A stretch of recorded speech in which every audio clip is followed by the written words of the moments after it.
Greetings, everyone. My name is Vidhi Sharma, and I'm a graduate student in Data Science and Business Analytics. I would like to welcome you all to the 6th Annual Charlotte Women in Data Science Virtual Conference, hosted and sponsored by UNC Charlotte School of Data Science and Laws. The WITS Charlotte Conference initiative aims to inspire and educate data scientists across the region, regardless of gender, and to support women in the field. With the current state of the world mainly interacting online, we are grateful for your decision to attend our two-day virtual event and show your support for our various speakers. I would like to extend a special thanks to all of you or our attendees for showing up and showing your support. We'll have a Q&A session later on, so just drop in your questions in the chat box. Now, I'm happy to introduce our speaker for the hour. They are Natalie Bentinker, Finance Business Manager, Mecklenburg County, and Jennifer Williams, Information Technology Business Analyst at Mecklenburg County. Now I hand over the screen to them. Thank you, Vidhi. We appreciate that. Welcome, everyone. We're really excited to be here and share our experience with all of you. So we're just going to jump right in. Next slide, please. So if you're looking to start your career in a data-related field or manage a project, be part of a project team, we really think this session will be most helpful to you because we'll be sharing a business owner experience and the key lessons that we learned from our perspective from implementing a finance data mart and dashboard analytics project. Next slide, please. Okay, so in order to get to those lessons learned, we're going to take you back to the beginning on how the project started. Then we're going to walk you through the process and then ultimately share what we feel are the key takeaways. You see, the project started when we identified the need to automate reporting as we were experiencing an increase in requests for quick turn data to inform decisions. We also realized that finance is a critical component of local government's mission to collect money and then redistribute to the community. Given this, we knew we needed to create a more effective way to collaborate not only with our work units, but also our business partners. Next slide. So if you look on the left-hand side of your Whova platform, there should be something called polls. And we posted a couple of questions in there, one which we'll get to later on in the presentation, but the very first one that we're going to touch on is, what do you think is the most important aspect of a great dashboard? Now, I can't really get to the answers right now, but earlier, the majority, there were three options. There was the color scheme, layout and user experience, or the data. The majority had actually chosen the layout or user experience. While all of these components do play a huge role in the success of your dashboard, the most important aspect from our perspective is the part that gets the least amount of attention, and that's the underlying data. You see, the data will make it or break it for you. Besides data quality, which is imperative, but for the most part, it is something you can easily work with your subject matter experts through visuals. Automated feeds and a complete picture to tell a story are really imperative. So even though not intentionally, if you do have to use a more manual data feed, what happens is priorities shift. And then what you end up with is either inaccurate or outdated data, which we don't want to happen. Now, later on in the presentation, we will be touching on the actual process if you must have a manual feed, which we found to be useful. But for now, Jennifer will go ahead and provide a brief background on the overall process. Jennifer, next slide. Thank you, Natalie. The following area is designed to give you a little more background regarding the process we use to develop the dashboards. Next slide. As you'll see later, it took us a while to find a process that really worked for us. So here's a high level of what we did. First, we defined the questions that the different business teams wanted answers. We researched different visual examples and looked at other publicly facing dashboards to get ideas.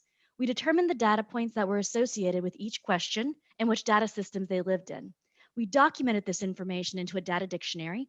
Then we defined how each data point would be used. After which our data architect mapped the information into the data mart. Our subject matter experts did testing, and then we started the dashboard development. Now Natalie's going to give you a little bit more background on the start of this process. Next slide. Okay, so I'm going to be very honest with all of you. At the very beginning of the journey, it was somewhat overwhelming. We had a lot of data and from different data sources, and we weren't quite sure where to begin. So what we did is we brought together the leadership team and the project team, and together we developed the key questions we were trying to answer. If you were in an earlier data presentation, you heard this as well. So we looked for questions that were frequently asked of the department, either by executives, board members, or citizens. We also looked for questions that we often answered through routine reports. Once we established the questions, we identified the data sources associated with it and grouped them by common areas. For example, there were several questions around budget, revenue, expense, all those things, looking at it by department, by category, line item, and even program. These could all be rolled up into a budget versus actual view, which would then roll up under what we called management and general area. Once we identified the different areas, we moved on to prioritizing. It was important at the time for us to create what we called waves, and some of you may be familiar with that terminology. Waves are often used in projects to plan work based on high-level assumptions. These waves helped us create a roadmap and ease the overwhelming feeling we had. We'll also get into how this process changed over time later in the presentation. Once we had a good level plan, we moved on to brainstorming, and this was the most important component of the whole project. We brainstormed everything from audience, what audience were we trying to target, visuals from other agencies, and overall user experience. Next slide. Now, in order to track all of this, we needed some sort of tool. And so what we did is we used Devops. Devops features at a high level provided a means for us to track the general areas. This didn't mean that we needed to necessarily complete every item under that feature, but rather we may complete a few items from one feature and a few items from another. That was okay, but that way we were able to track that progress. Then we'll continue to do a little bit more of the detailed part of DevOps and Data Mart next. Next slide. So as you can see, with so much data, some of which was repeated in multiple views, it was suggested that we use user stories. We had all these different user stories, as you see on the slide, per each DevOps feature or question. As you can see here, prior to the mapping of the data into the data lake, the team listed out each of those data points required to answer the question above. Then we also listed how the person building the dashboard would use that data point. These different views were also tagged so that all parties knew which views would have multiple data points. So as you see here, we have certain data points that have contract type by department, but they also have contract type by spend.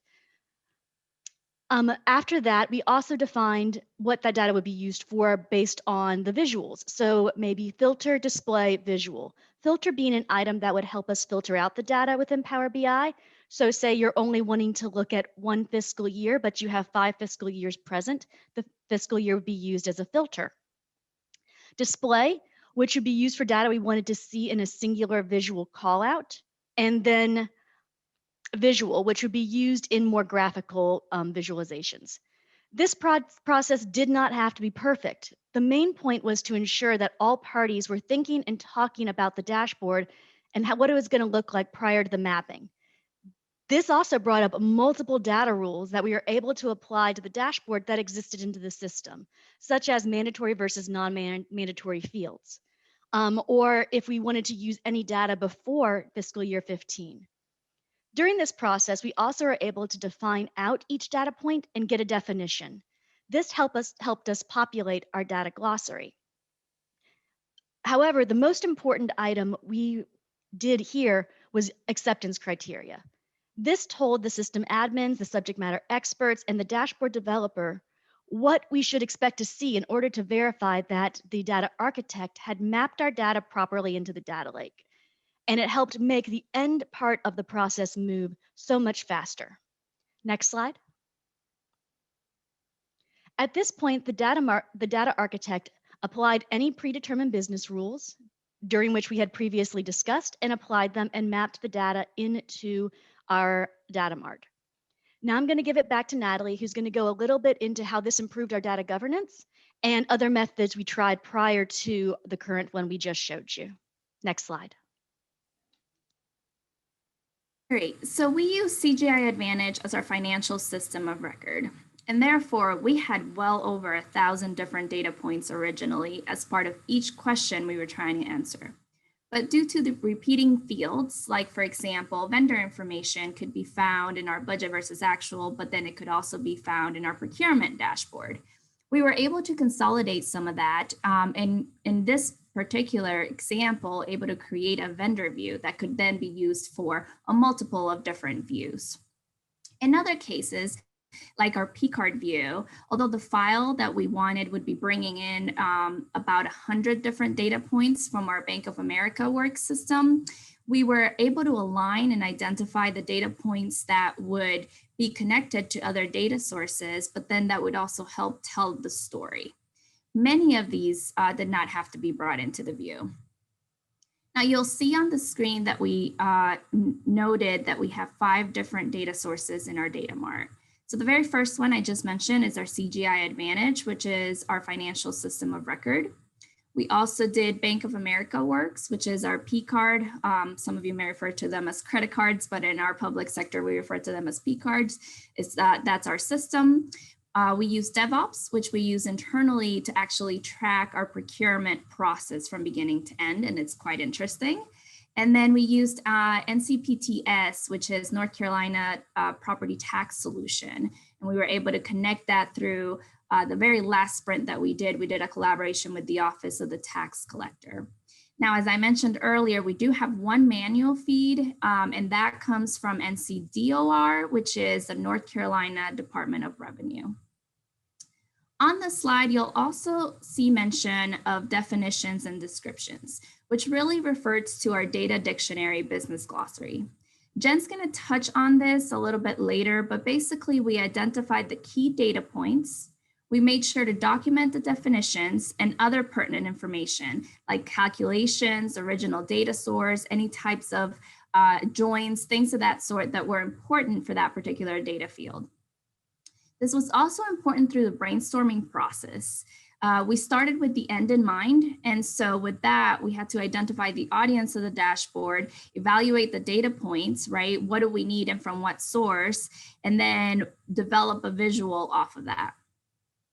Although we continuously found ways to improve the overall process, and I will touch on that here shortly, we found that this high level perspective and brainstorming was imperative to the project.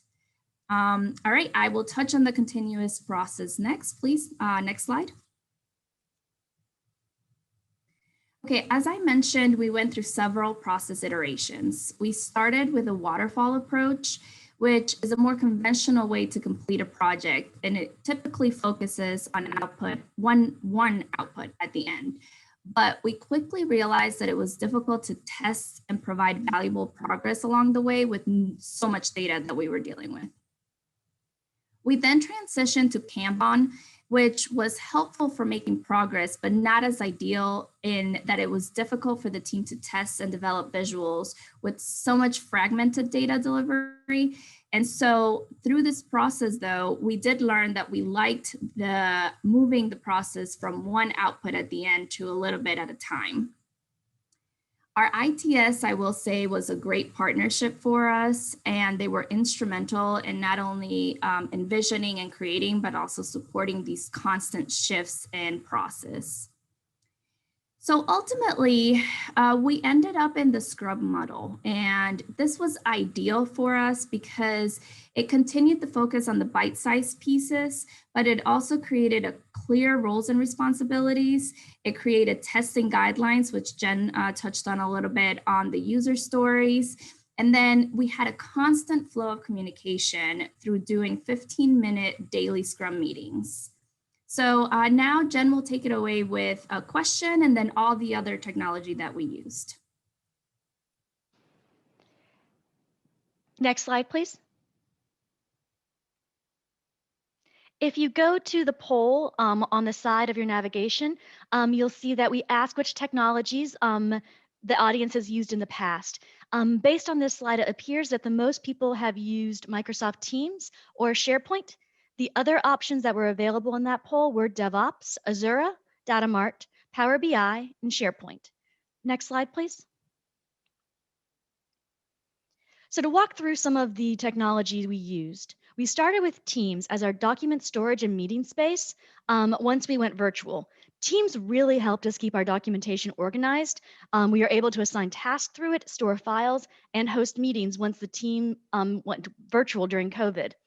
Also, as we were with subject matter experts and speaking with them, having the ability to record our sessions within Microsoft Teams came in really handy for the later development of the dashboards, because we were able to go back and listen to those recordings and take all that wonderful wisdom they gave us about our data systems and put them into the dashboard without having to constantly ask them questions during the process. We use Devops as a place to organize our ideas, and it's where we hosted our user stories. Azure Data Mart is where we housed the data, and it's where our data lake lives. Power BI is our front-facing tech for the dashboards. OneDrive is our place for our final version file storage. And it also allows us to have collaborative work environments so that multiple people can be working on the same data or same dashboard at one time. SharePoint is where we embedded our Power BI dashboards so that leadership and departments have the ability to click on them at whenever they want and view the information. Next slide. One of the lessons we learned during this process was that Power BI and to have as much functionality does sometimes require a license. Through the help of our IT department, we were able to utilize something called a free Power BI license. This allowed us to continue using the SharePoint embedded process so that multiple people could view the dashboard without having a license. This also helped because it gave us an additional layer of security. So once IT gave the free license or was able to do that, we then logged into OneDrive and then our area where we were keeping the dashboards in our thin Power BI workspace, and then also gave permission. So it allowed us to have multiple people working on the dashboard with a higher level of permission, and then people just viewing the dashboard. Now I'm going to turn it back over to Natalie. She's going to walk you through some of the dashboard functionality. Next slide, please. So I spoke earlier about how much time we devoted to the user experience through our brainstorming session. And this can kind of be seen here where we talk about the functionality. So if you look, starting on the left-hand side, there's a date reference. Now, this was crucial, especially on a dashboard that we would use for decision making, right? We don't, if the data on it is outdated, you can't really make decisions off of it. So it was important for us to ensure that that was part of the dashboards that we were developing. One of my favorite functionalities, and I'm not going to go through this entire slide here because for time limitations, but one of my favorite functionalities on here that I do want to point out, it's something I like to call, or some people reference as breadcrumb buttons. And you'll see them on the upper right-hand corner, and it is the navigation buttons. So basically what we did is we provided a means for people to toggle back and forth between different views and then ultimately come back to the original view, which was very important because even as executives, sometimes they tend to go all the way down to the detail for one particular item, but they may not be sure how to get back to where they were. This also proved really helpful with special requests, like our budget office requested to see a different view on here, and rather than having to change everything we had already done, we just provided the additional view. Jen, you can take it away with some of the important user experience items. Next slide, please. So this is one of my favorite parts about the dashboard because I really believe that having good documented assumptions and instructions are very important when using something like this. This is an overlay on top of our dashboard. This is done with a bookmark function within Power BI. And just like a bookmark, it allows you to jump back to that page. So what we did was we made a copy of our dashboard and then hid that tab. Then we ended up building with text boxes over top of it as well as a button, as Natalie was just talking about with the breadcrumb buttons, that would allow you to jump away from this. So it gives the appearance that the overlay had disappeared when actually you're jumping to an unseen page. This allowed us to stack on instructions and assumptions that a person has to get rid of prior to even looking at the dashboard. So that way they know what they're doing, what they're looking at, and then any type of definitions are present right there at that point. Next slide. Another thing we added was a data glossary tab. So we took all that vital information that we had learned when we were building the dashboards and writing the user stories, and we put it in a place where where the end user who's looking at the dashboard can read it and check it out and see what it is. This way, if they have questions or their numbers that they're looking at within the system or that they're doing via Excel don't match what we have in the dashboard, they can understand why. It may be that they're looking at a different data point or that the calculation is a little different than what they did. But this gives them a way so they understand why that our data is accurate and why their data is there may be differences in the numbers. Now I'm going to give it back to Natalie, who's going to do a quick walkthrough of our budget to actual dashboard. Next slide, please. All right, so I'm not going to take a lot of time here. I already kind of went through some of the, or at least my favorite functionality piece. The only thing I will point out as part of this is it was our very first dashboard, so we're very passionate about it.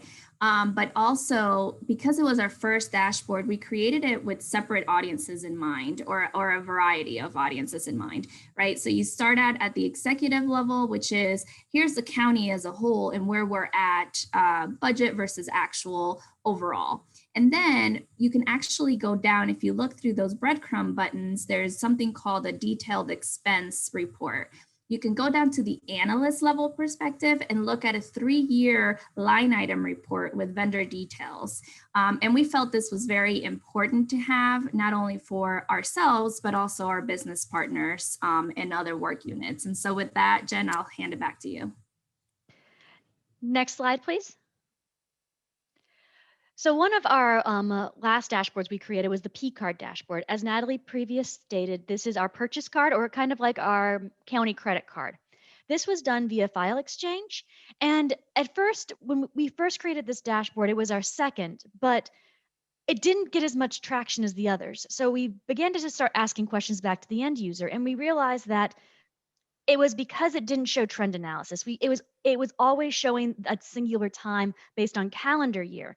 So we ended up creating a fiscal year reference table. It's one of the great features of Power BI is that you have the ability to link different data sources. So we created a fiscal year reference table within Excel and then linked that here. So now we have trend analysis and not just a calendar singular time area. And as you can see, it also with Power BI, it allows for hover overs, which is a wonderful thing. Next slide. This is our procurement dashboard. This is one of our more complex because it involves multiple different views as well as multiple data sources. So right here, you can see that we have contract spend, which is one area or one view, as well as contract count, which is another view. This allows us to hook that information together to give a full procurement picture and as well as hopefully give some type of value analysis to allow us to see how long certain procurements are staying in one area compared to the next or one phase. So this was about the third dashboard we had done on our list. And it is a direct connect and a file exchange combination with CGI being our data lake and then OnBase having a file exchange. Next slide. And I'm going to turn it back over to Natalie, who's going to go over our interest on investment. So this was our very first executive level request for a dashboard. And it was also our very first combination of a file exchange, which is what I was referring to earlier as a manual feed, and a Data Mart Direct Connect. So just to take you through what I meant by when you have a manual feed, the amount of process or hierarchy reviews that you have to put in place to make sure that they're accurate.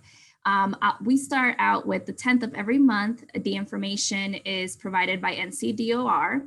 Our economist downloads the data and then he adds in his forecasted analysis. He then provides that file through a OneDrive folder where we pick it up and we bring it into Power BI.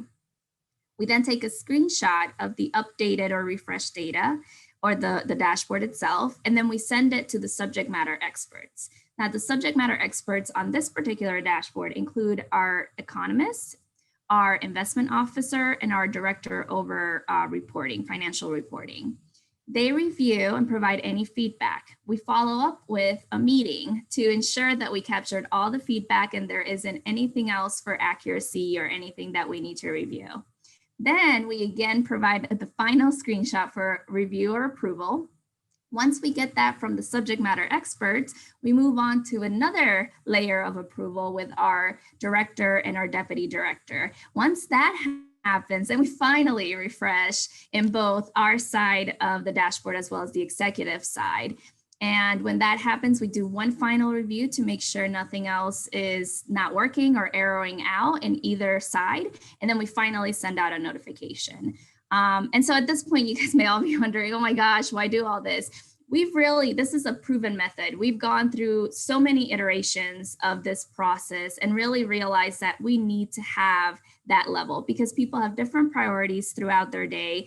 And when you're looking at executives or even outward facing dashboards, it's imperative when you have manual feeds. This is why automated feed is the way to go. When you have manual feed, that you have that hierarchy of reviews. And so, okay, I think up next, Jen, is the last but not least of the dashboard. So you go ahead. Next slide. So this is my favorite dashboard. I think mainly because it has so much going on and it's so much data present. This is both data from CGI as well as from North Carolina PTS and Excel. It also is a little different because it has 2 refresh dates. So the the Department of Tax Collection needs to have this refresh daily, where CGI has a monthly close. We don't want that data to be refreshed daily because it won't show a complete picture. So what we did here is that we've developed a process that when the fiscal month closes, we go in and unhide data. That way we still have 2 refresh dates, but the information that we don't need them to see from CGI is hidden until it needs to be shown. Also, we go ahead and discuss that in the assumptions so that the end user who's looking at this knows that don't expect the CGI data to be refreshed until the end of the month compared to the PTS data, which you'll have the nightly refresh. That's just something different about this dashboard that I wanted to point out, and is one of my favorites because of it. I'm going to go ahead and turn it back over to Natalie, who will finish off with some of the lessons we've learned. Next slide. Okay, so now on to what we've all been waiting for. Hopefully we didn't put anybody to sleep after lunch. What lessons are we sharing with you? Okay, so first and foremost, complex data projects from our perspective require extensive bandwidth from your business subject matter experts. And it's almost as much as it would require from your ITS resources. So just remember that when you're dealing with a business partner. Even through brainstorming discussion, and I talked about the importance of that, you need the SME or the subject matter expert and their availability so that you can actually point to those data sources and what exact data fields you'll need. Because of that, this can actually impact your project timeline in a lot of ways. So you just need to be cognizant of that, that there may be busy times when those experts can't be available for your project. The other thing is, a complex data project is also a great fit for the Scrum approach, and we've proven that. The more complex the data, the more constant communication should be, as it helps promptly identify any possible issues, which we did several times throughout the project, and then proactively find solutions together as a core team. It is also imperative that you have the right Power BI expertise, not only on your ITS side, but really on your business side as well. Even though ITS is absolutely fantastic in supporting the development and implementation, it's kind of imperative that someone from your business side is able to sustain that in the long term. We were lucky that we had an IT architect who was able to do some knowledge transfer, and then Jennifer had great initiative in reading and doing additional research. Now, really, the number one lesson that we feel we learned was around team structure. Unlike most Scrum teams, our team was very unique, and we really believe that that was our key to success. The core team consisted of 2 ITS experienced architects, 2 finance system subject matter experts, and 2 business owners. One of the ITS architects, though, he served as a Scrum Master, but then he also brought a big picture approach to the project, which was great. The other architect, he did more of the actual development, and then he brought the Power BI dashboard experience. And then the business owners really put it all together, right? We made sure that it aligned with our strategic approach and then our current and future needs. While the subject matter experts on our systems really provided the technical expertise to identify and connect the data. So in closing, I think if you were to take anything from this session, I would say you need a couple of things to really be successful in a project like this. One of them is your key resources and then documentation. And I think we're ready to answer any questions if anyone has any. Yeah, thank you so much for this wonderful presentation. I hope that it would be like a lot more informative for everyone out there. So if we have any questions, you can just put them in the chat box. So actually I have a question. So I was just going through your profile, so both of your profile, and I just witnessed one common thing that you are into the public sector. So what made you go towards the public sector and work into that? Like, because most of us, like all the youngsters out there, like we always go for a private sector and we don't actually pay attention to a public sector operational things. Jen, do you want to start out and then I can? Sure. So I was in the private sector for 7 years as a risk analyst for a Fortune 300 company. Most of you probably know Couche-Tard or The Pantry. They own the Kangaroo Express or Circle K gas stations. And I loved the private sector for the benefits, but I've always had more of a passion to help build a better community, especially at more of a local and state level. And my dad's an elected official, so I always wanted to, in a teacher, so I've always wanted to go in that same route so that I could do the best for my community. So basically, I started in private sector to pay for my education, and I went to public sector as soon as I could. Yeah, I mean, my answer is going to be very similar. I also had a huge passion. So one of my biggest passions is really, I'm from Colombia, South America. And one of my biggest passions is really to encourage minority women out there to really not only be educated, but really follow your passion, right? Whatever that may be. And I had a true passion for serving the community in whatever capacity that may be. And so even though I started out in the private sector, I quickly realized that that wasn't my calling. And so luckily I was able to get myself into that lane. But, you know, I've done all kinds of things in the public sector, and ultimately, you know, this is where I've landed, but you can start in anything really and then find your way. But don't discard public sector. It's very rewarding, so please don't discard it. And that's true, that's true. So like, do we have any questions from the attendees out there?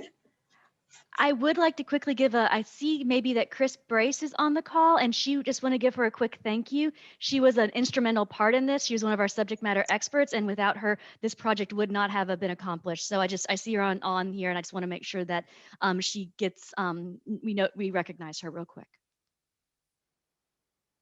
So actually I have another question. So with data visualization technique are you using in your organization? Like, is it Tableau or is it some other tool for like a data visualization?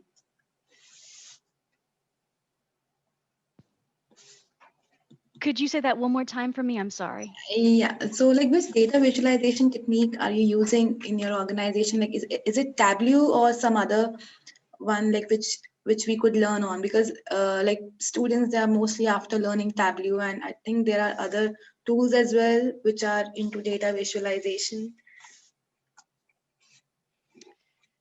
We're using Power BI to answer your question, and we've actually come to realize that that's, especially in the public sector, most people are leaning more towards Power BI.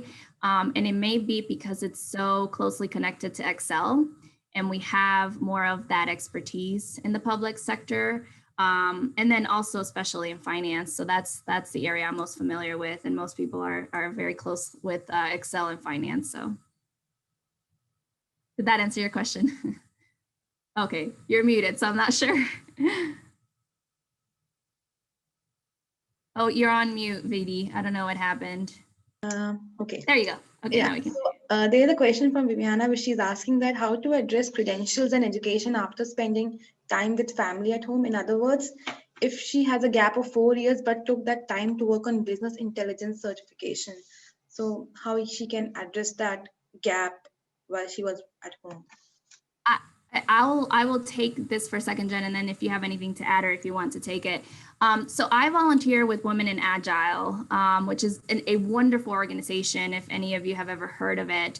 But that is really one way that you can address that is if you volunteer with an organization and you can work on a particular project, like with them, for example, I helped them launch the first scholarship program, which, by the way, if anybody on here is looking for training opportunities, we do provide scholarships for training opportunities. But we had someone who was in a very similar case where they were out of work due to COVID, but they were able to use our scholarship to do the training. And then that actually helped them a lot because it gave them some projects to work on, and then we're able to get a job.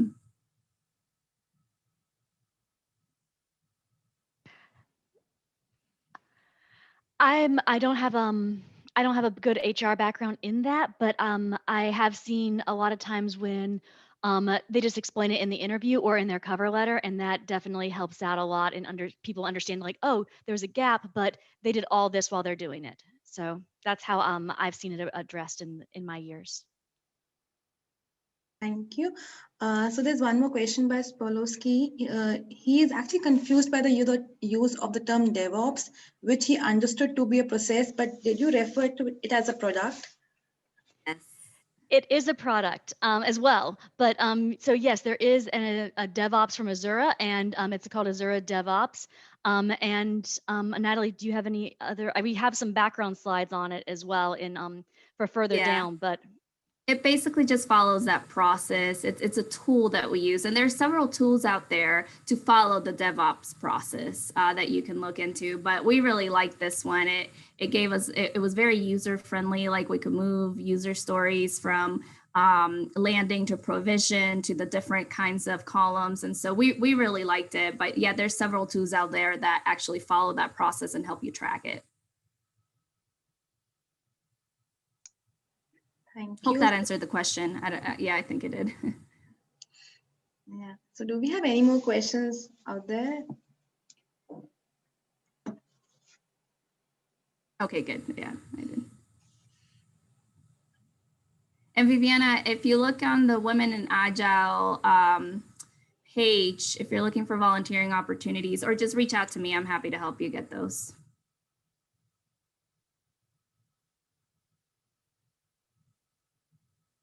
I guess there's a question in the chat on Whova. I don't have access to Whova. I don't know if somebody does. I do, and I will pull it up right now. So I do have that question. I just posted. So the question is, what was the initial start of the project? What prompted it?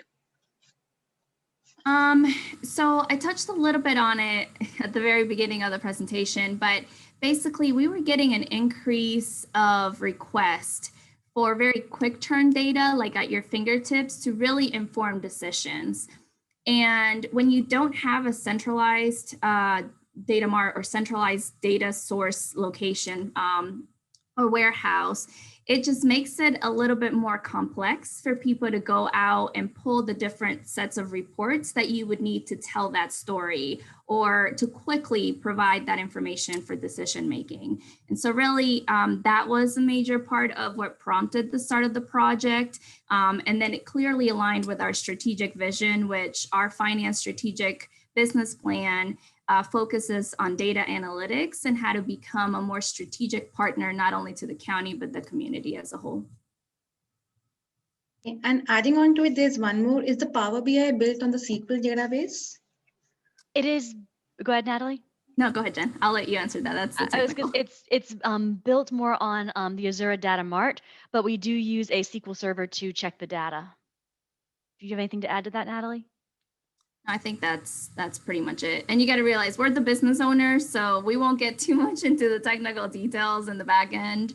But yeah, I think you covered it. And then I'm not sure there's a question about what was the start of the project. Vidi, did you want to expand on that? Yeah, so I think it was posted by one of the attendees that what was the start of the project and is the Power BI built on SQL database? So that was asked by Amanda if she can actually like elaborate on what she's asking on to be really specific. Yeah, Amanda, if you want to unmute yourself and just tell me what you mean by what was the start of the project, I'm happy to answer it.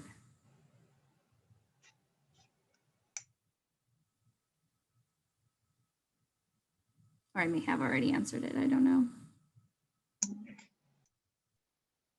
If we don't have any other question, maybe we can just call it. Yeah. Yeah, I like the sound of that.